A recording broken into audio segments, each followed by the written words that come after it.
Magandang buhay sa lahat. Liza Soberano, pinakilala siyang executive producer sa upcoming thriller film, Imprint.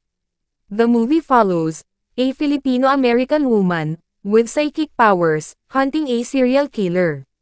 Ito ay dinirek ni Mariza Mora, pero hindi natin alam kung kasali si Liza Soberano mga cast.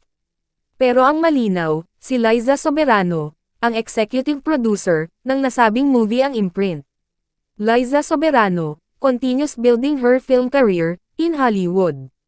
Isa din siya na parte ng animated film, Forgotten Island. Ito ay mapapanood natin sa September ngayong taon.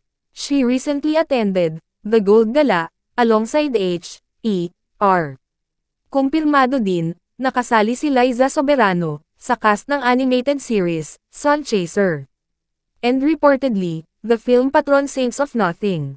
Tuloy-tuloy na ang proyekto ni Liza Soberano sa Hollywood. At bulong-bulungan pa na may gagawin itong proyekto sa Pinas. Abangan natin guys ang mga ganap at magaganap sa karera ni Liza Soberano sa Hollywood man. At ganun din sa Pinas. Kung meron kayong opinion guys, feel free to comment below. Thank you.